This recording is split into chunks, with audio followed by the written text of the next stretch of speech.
China has concluded its annual parliamentary sessions in Beijing. The world watched in hopes of seeing the country's next five-year development plan. Chinese and foreign experts have been analyzing the event as it unfolded.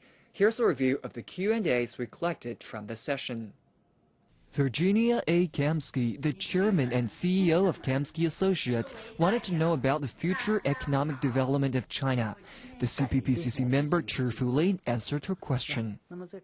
The question that I think is on the minds of many Americans, and I say this from the perspective of being in China since 1978, is you look at China and it's undergone a tremendous economic miracle. In fact, my first trip to China, if you see this picture, was December 1978, and the transformation in China, there's no other word you can use to describe the change in China other than to call it an economic miracle. And can China really sustain this economic miracle? And the discussion is, yes, it can sustain the economic miracle. And how will it sustain the economic miracle? What we hear is that this will happen via domestic consumption. And my question to my esteemed the representatives of the National People's Congress is, will the state be able to stimulate domestic consumption in China such that the economy will continue to grow, that will continue to see double-digit growth or very high levels of growth of the Chinese economy ongoing, as I have had the great opportunity to witness since 1978. Thank you. We need to fix structural contradictions before expanding domestic demand. There are large demands and development potentials of domestic market. For example, the rural market in China is considered to be a spotlight in the world economy. The economic growth is accelerating, while the capacity of final consumption and residence consumption is decreasing. It indicates a growth in export and investment.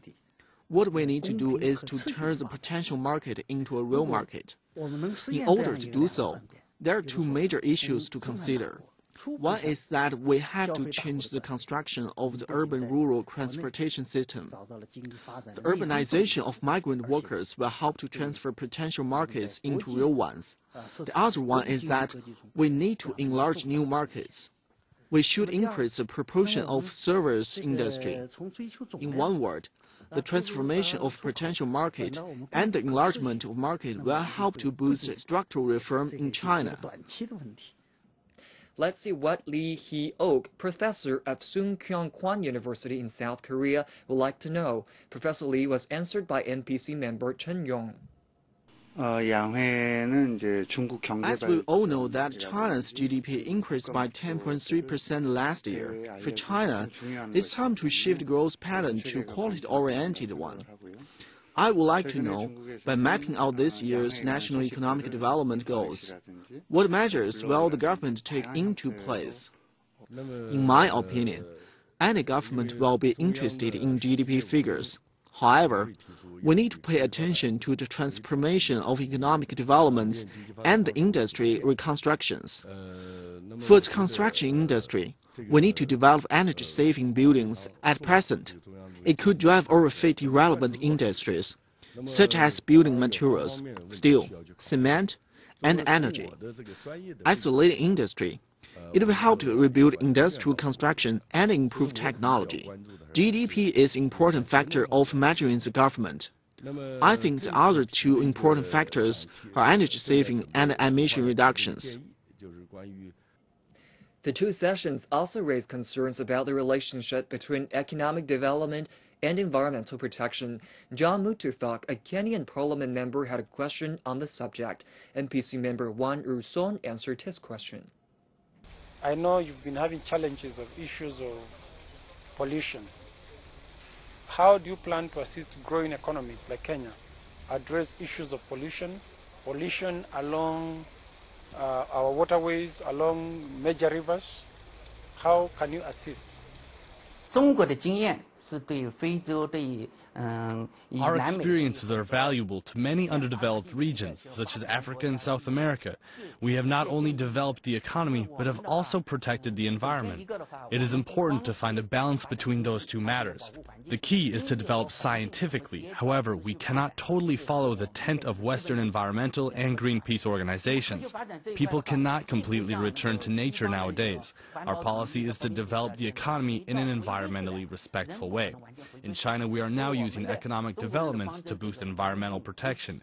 To some extent, economic development could better encourage environmental protection than protection itself. To be specific, we need to raise the awareness of environmental protection, to reform the system, and to develop scientifically.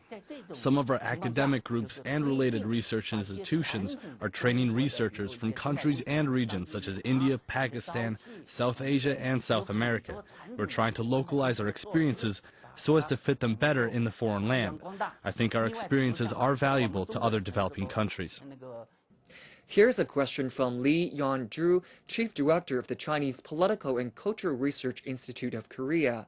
The CPPCC member Li Daokui, also the Monetary Policy Advisor of the Central Bank, answered the question.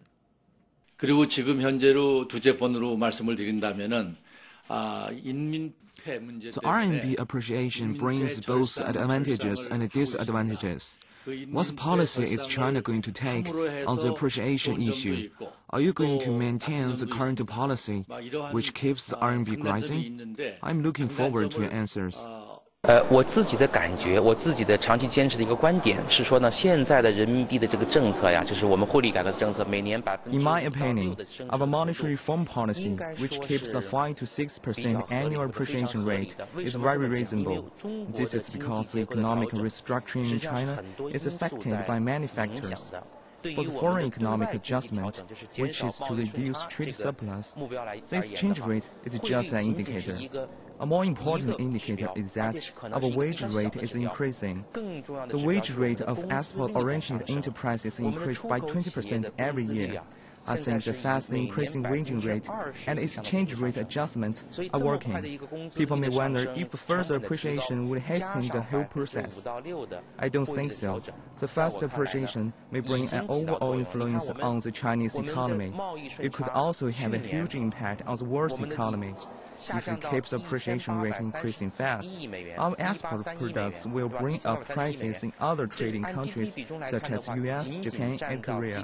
I think I'm going to give a prediction now. In 5 or 6 years' time, when reviewing the progress of economic restructuring, people will agree with the 5 to 6% appreciation rate we use today.